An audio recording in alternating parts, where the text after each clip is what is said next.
साथियों नमस्कार। आज से हम लोग बात करने वाले हैं विमान स्थान की बात करेंगे।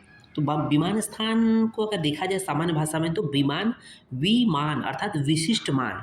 तो यहाँ पर क्या है, विमान स्थान में दोष और औषधियों और रस आदि का विशिष्ट मान की गणना की जाती है, विशिष्ट मान की बात की जाती है, इसलिए इसे विमान स्थान कहा गया है ना।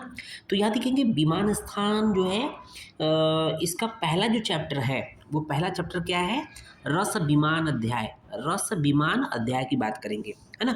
तो देखेंगे सिलेबस के अकॉर्डिंग हम लोग सबसे पहले अध्याय परिचय की बात करते हैं। तो अध्याय परिचय में हम लोग क्या देखेंगे कि इस जो भी रस विमान अध्याय है उसके बारे में थोड़ा सा हम लोग जानते हैं। तो यहाँ देखेंगे यह विमान स्थान का प्रथम अध्याय है, जैसा कि जानते हैं कि रस विमान अध्याय जो है विमान स्थान का प्रथम अध्याय है। ओके, विमान स्थान में क्या पढ़ना होता है, दोष औषधि रस आदि की विशेषता का वर्णन किया गया है। कहने का मतलब जो भी दोष की बात करते हैं वात पित्त कफ, औषधि जो भी औषधियों की बात करेंगे, और रस आदि, रस है, द्रव्य है, गुण है, वीर है, विपाक इत्यादि की विशिष्ट मान अर्थात विशेषता की वर्णन किया गया है। ओके, इनमें भी होता क्या है, इनमें भी दोष औषधि की अपेक्षा रस अर्थात ब्रैकेट में द्रव्य, क्योंकि जो रस होता है वो द्रव्य में आश्रित होता है, क्योंकि द्रव्य में ही रस पाया जाता है। तो दोष औषधि की अपेक्षा तुलना में रस अर्थात द्रव्य की ही प्रधानता होती है, इसलिए इस विमान स्थान में भी प्रथम जो चैप्टर है रस विमान अध्याय का ही प्रथम वर्णन किया गया है ना। बात समझ में आ गया। अब देखते हैं इस रस विमान अध्याय में क्या क्या वर्णन मिलेगा हम लोग को आगे। रसों के भेद के बारे में पढ़ेंगे, दोषों के भेद के बारे में पढ़ेंगे, मतलब रसों के भेद का मतलब रस की संख्या 6 होती है, मधुर अम्लवण कटुतित कषाय, है ना, इसके बारे में पढ़ेंगे। दोषों के भेद करेंगे कि दोष दो प्रकार के होते हैं, है ना। दोष शारीरिक मानसिक, या और उसके साथ साथ देखेंगे शारीरिक दोष 2 होते हैं, मानसिक दोष 3 होते हैं। साथ ही साथ रसों के गुणों के बारे में पढ़ेंगे, जो 6 रस होते हैं उनके अलग अलग गुण के बारे में बात करेंगे। और दोषों की वृद्धि व शमन में रसों का क्या महत्व है, अर्थात दोषों की वृद्धि और शमन रसों के द्वारा होती है, तो उसको किस तरह से, ये कौन कौन से रस होते हैं जो कि दोषों को बढ़ाते हैं, कौन कौन से रस होते हैं जो दोषों को शमन करते हैं, घटाते हैं। और देखेंगे विकृति विषम समवाय सिद्धांत के बारे में पढ़ेंगे, 4 प्रकार के प्रभाव को वर्णन के बारे में पढ़ेंगे, और आहार विधि विशेषायतन जो कि क्रिया शरीर का वेरी वेरी इंपॉर्टेंट टॉपिक होता है उसके बारे में पढ़ेंगे हम लोग, और आहार विधि विधान का भी वर्णन यहाँ पर पढ़ने वाले हैं। उसके बाद देखेंगे बच्चों कि जो सिलेबस में जो सेकेंड पॉइंट है वो सिद्धांत विवरण है, सिद्धांत विवरण, है ना। सिद्धांत विवरण हम लोगों ने हेडिंग नहीं दिया है, आप लिख लीजिएगा। सेकेंड पॉइंट सिद्धांत विवरण है, उसमें पहला जो हेडिंग है वो पहला पॉइंट आपका इंपॉर्टेंस एंड ऑब्जेक्टिव ऑफ विमान स्थान। कहने का मतलब विमान स्थान का क्या महत्व है, साथ ही साथ क्या एम है, उद्देश्य है, इंपॉर्टेंस एंड ऑब्जेक्टिव ऑफ विमान स्थान। ओके, तो हम लोग देखेंगे उसमें पहला पॉइंट है सिद्धांत विवरण में। तो हम लोग इसको इस तरह से एक्सप्लेन करेंगे कि निदान स्थान में रोगों का निर्णय बताया गया है। निदान स्थान में क्या बताया गया था, इससे पहले हम लोगों ने निदान स्थान पढ़ा है। तो निदान स्थान में रोगों का निर्णय बताया गया। रोगों का निर्णय का मतलब क्या होता है कि रोग की उत्पत्ति का कारण क्या है, अर्थात रोग क्यों उत्पन्न होते हैं, किन कारणों से उत्पन्न होते हैं, कौन सा रोग किन किन कारणों से उत्पन्न होता है, उनके लक्षण इत्यादि बताए गए हैं। विशेष रूप से रोगों के कारण बताए गए हैं। ओके, क्योंकि जब किसी भी रोग को अगर ट्रीट करना है तो उसके कारण को जानना जरूरी होता है। तो ठीक है, निदान स्थान में रोगों के निर्णय अर्थात कारण बताया गया है। और आगे भाई जब रोग उत्पन्न, कारण बताएगा इसका मतलब रोग उत्पन्न हो गए हैं, रोग उत्पन्न हो गए तो उनकी चिकित्सा भी तो बताई जाएगी। तो आगे मतलब आगे के जो स्थान होंगे उसमें चिकित्सा का वर्णन करना है। ओके, चिकित्सा हम लोग करेंगे क्योंकि रोग उत्पन्न हो गए तो चिकित्सा भी तो करनी है। ओके, चिकित्सा में जब तक दोष औषधि आदि का विशेष ज्ञान नहीं होता है तब तक सफलता नहीं मिलती है। यही बात कर रहे हैं कि चिकित्सा में जब तक हम दोषों के बारे में जानेंगे, जिससे हम लोग चिकित्सा करते हैं अर्थात औषधि के बारे में नहीं जानेंगे और इत्यादि का अगर विशेष ज्ञान नहीं होगा तब तक सफलता कैसे मिलेगी, सिद्धि कैसे मिलेगी, है ना। अतः दोष औषधि आदि की विशेषता की जानकारी कराने वाला जो स्थान होता है वो विमान स्थान होता है।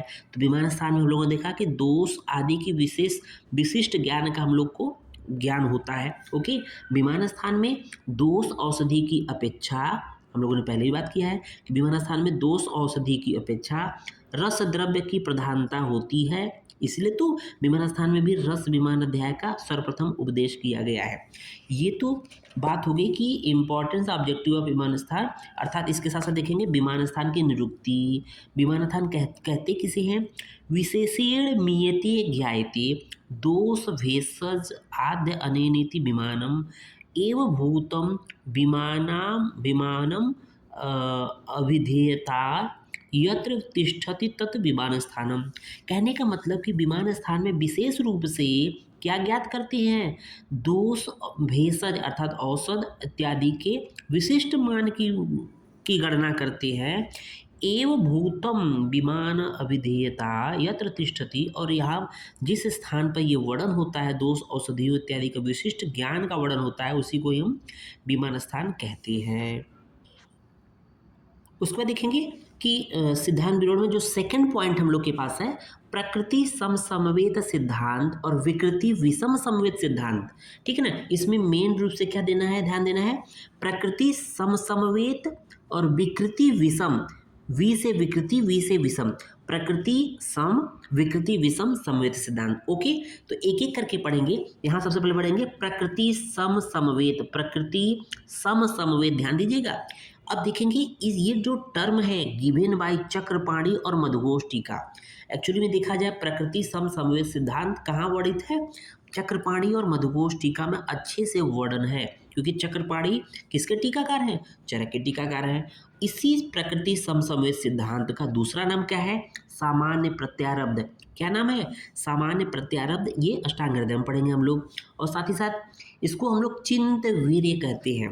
प्रकृति समसमवेत सिद्धांत का तीसरा नाम है चिंत वीर्य, है ना, चिंत वीर्य। ओके, अब देखेंगे यहाँ पर है क्या प्रकृति समसमवेत सिद्धांत। ओके, तो यहाँ देखेंगे अलग अलग द्रव्यों में जो रस, भाई अलग अलग द्रव्य होंगे तो अलग जो उसमें रस उपस्थित रहते हैं, वर्तमान रहते हैं, वही गुण अपने प्रकृति रूप में रहते हुए समुदाय में भी रहते हैं।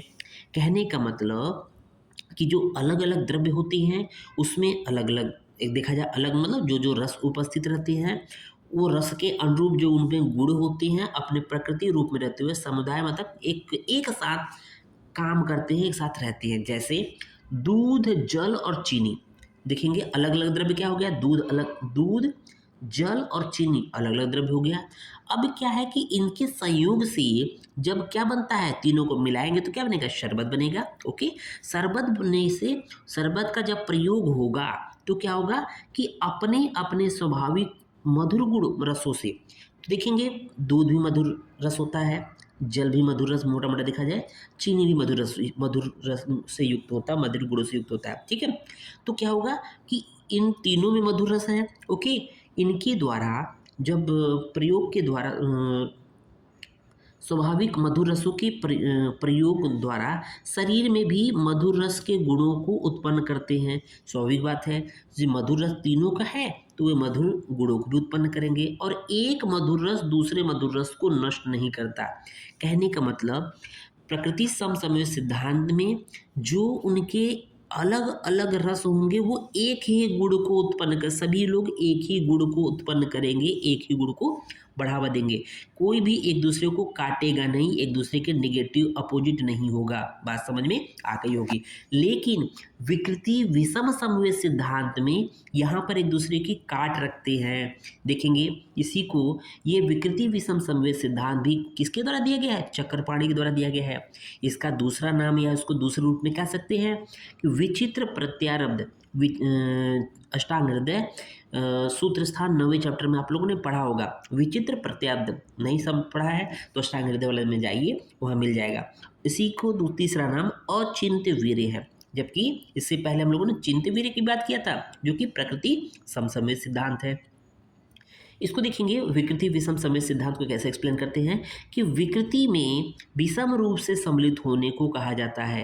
कहने का मतलब प्रकृति का मतलब ये होता है, इससे पहले प्रकृति प्रकृति का मतलब जिस रूप में जा रहे हैं सब लोग मिलके, उसमें कोई विषमता उत्पन्न नहीं कर रहे थे, इसलिए प्रकृति थी।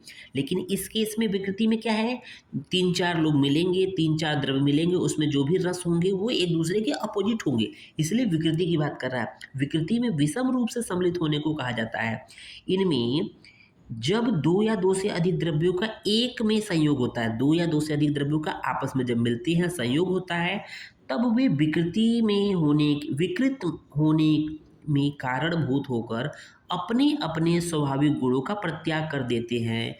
जैसे मछली दूध का संयोग या समान मात्रा में मधु व घृत का संयोग, ये द्रव्य जो अलग-अलग गुण रखते हैं, वे गुण संयोग होने पर उनमें नहीं पाए जाते। जैसे मछली और दुग्ध का संयोग की बात करें तो विरुद्ध विरुद्ध प्रत्याहार में आता है, ठीक है ना? तो कहते हैं ना कि मछली का सेवन करने के पश्चात दुग्ध का सेवन नहीं करना चाहिए, नहीं तो भयंकर परिणाम रिजल्ट उत्पन्न होते हैं।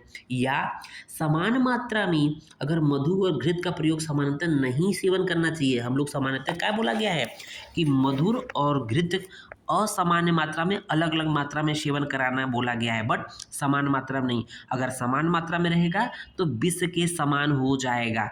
देखा जाए तो मधु और घृत दोनों में मधुर गुण है, बट जब ये समान मात्रा मिलती हैं तो ये विष के समान हो जाते हैं, इसलिए ये एक दूसरे के गुणों के विपरीत हो जाते हैं, अर्थात बिल्कुल विकृति के रूप में हो जाते हैं, अर्थात शरीर को नुकसान करने वाले होते हैं। जबकि प्रकृति में क्या था, सब कुछ पॉजिटिव चल रहा था, जो भी एक तीनों का या चारों का जो आपस में मिलना होता था, बिल्कुल उसके अकॉर्डिंग ही सब लोग एक साथ कलेक्टिव रिजल्ट देते थे।